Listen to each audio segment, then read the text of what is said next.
I made this. We're going to read chapter 14 today, but I just wanted to point out, I made this.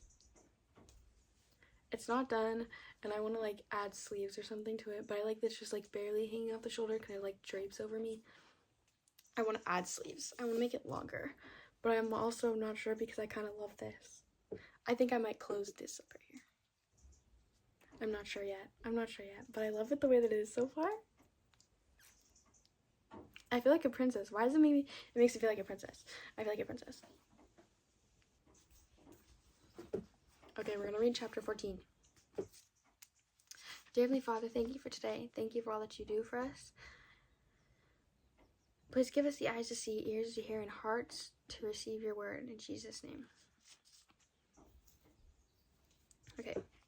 Now it happened in Iconium that they went, that sounds like something that would destroy Superman. Iconium. Like, that's some superhero's weakness, Iconium. I'm saying that wrong, I feel.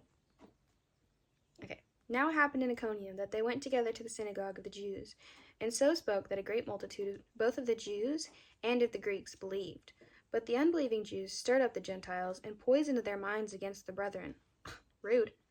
Therefore they stayed there a long time, speaking boldly in the Lord, who was bearing witness to the word of his grace, granting signs and wonders to be done by their hands. But the multitude of the city was divided. Part sided with the Jews, and part with the apostles.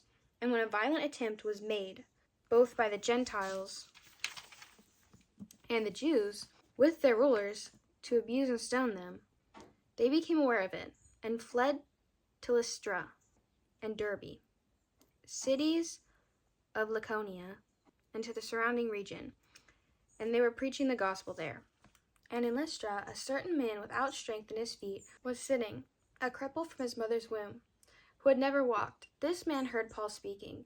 Paul, observing him intently, and seeing that he had faith to be healed, said with a loud voice, "Stand up, straight on your feet." And he leaped and walked. Can we just talk about how, like, that's just passed right over?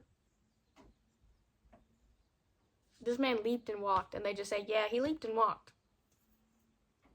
Bro, he could not stand on his own, crippled from the womb, and gets up and walks.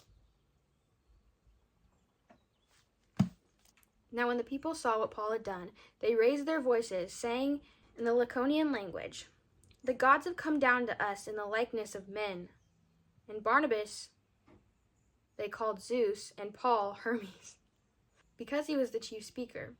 Then the priests of Zeus, whose temple was in front of their city, brought oxen and garlands to the gates, intending to sacrifice with the multitudes. Oh my gosh, bro.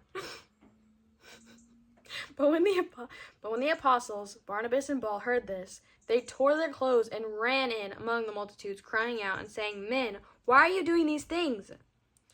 We also are men with the same nature as you, and preach to you that you should turn from these useless things to the living God, who made the heaven, the earth, the sea, and all things that are in them, who in bygone generations allowed all nations to walk in their own ways.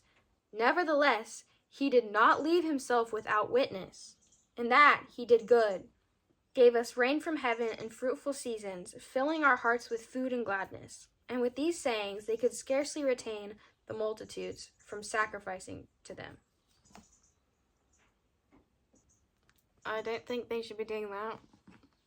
I have a feeling the Lord would not approve. I have a feeling you'd be quite upset. Maybe I'm wrong. No, I'm not. Then Jews from Antioch and Iconium came there, and having persuaded the multitudes, okay.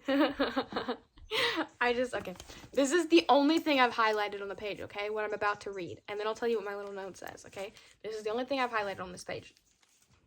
Then Jews from Antioch and Iconium came there, and having persuaded the multitudes, they stoned Paul and dragged him out of the city, supposing him to be dead. However, when the disciples gathered around him, he rose up and went into the city. And the next day he departed with Barabbas to Derbe.